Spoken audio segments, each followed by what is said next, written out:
कपड़ा मकान के लिए।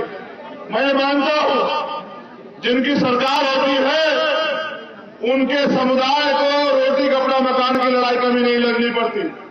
बाबा साहब अम्बेडकर स्पष्ट इशारा करते गए कि राजनीति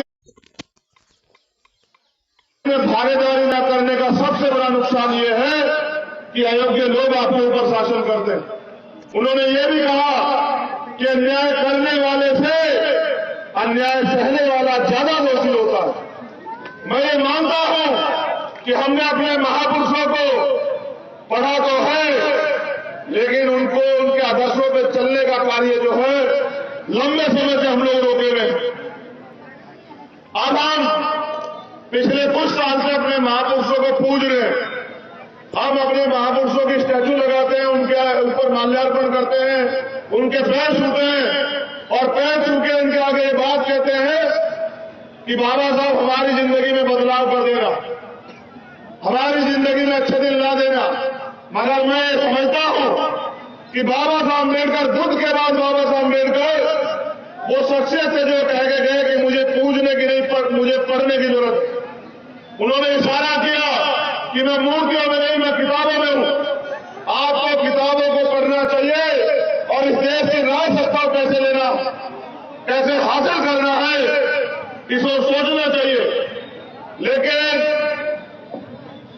पिछले कुछ समय से हम लोग कमजोर हुए और जब हम लोग कमजोर हुए तो हमारी सबसे बड़ी जिम्मेदारी ये बैठती है कि अपनी कमजोरी को दूर करें।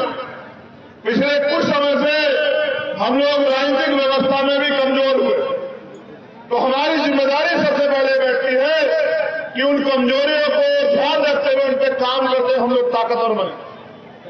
आज आप इतनी बड़ी संख्या में उपस्थित हैं, लेकिन उपस्थित होने से काम नहीं चलेगा। एक दिन अगर आप रैली या सभा करोगे तो आपके हाथ में सत्ता नहीं आएगी।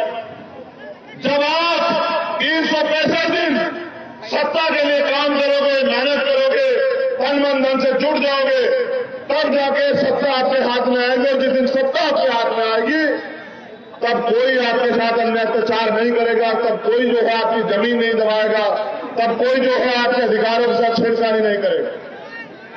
मैं कुछ घटनाओं की तरफ आपका ध्यान आकर्षित करूंगा। अब जाके आपने मुझे सुनने का मन बनाया। मैं जब देख रहा हूं तो मेरे चारों तरफ, चाहे आगे हो या पीछे, दाएं हो या बाएं, दीवार पर हो या कुर्सियों पे या मकानों पे, चारों तरफ लोग बैठे हुए हैं। जितने जिम्मेदार लोग मंच पे हैं उतने ही जिम्मेदार लोग सामने भी बैठे हैं। बैठ जाओ, चलो बैठो, सुनो तुम लोग भी, होगी नेतागिरी, चलो बंद करो। जो लोग मंच पे हैं वो बहुत जिम्मेदार है, लेकिन उनसे ज्यादा जिम्मेदार वो है जो पिछले 5-6 घंटे से अपनी कुर्सी नहीं छोड़ी, जिन्होंने अपनी कुर्सी को कब्जा के रखा। मैं इनको भी यही बता रहा हूं कि लड़ाई कुर्सी की है। जिसके पास कुर्सी होगी उसका हाथ ऐसे होगा और जिसके पास कुर्सी नहीं होगी उसका हाथ ऐसे होगा। आप ये तय करें मानसिक गुलामी को छोड़ के कि आपका हाथ ऐसे होना चाहिए इस देश में या ऐसे होना चाहिए।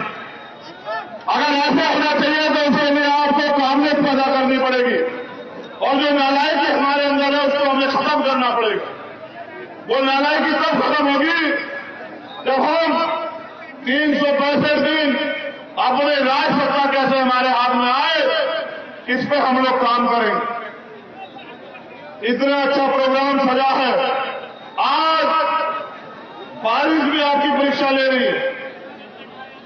लोगों के लिए भीड़ जुटाने के लिए पैसे बांटे जाते हैं, खाना बांटा जाता है, गाड़ियां तेल के साधन दिए जाते हैं, लेकिन आपका प्यार इतना है कि आप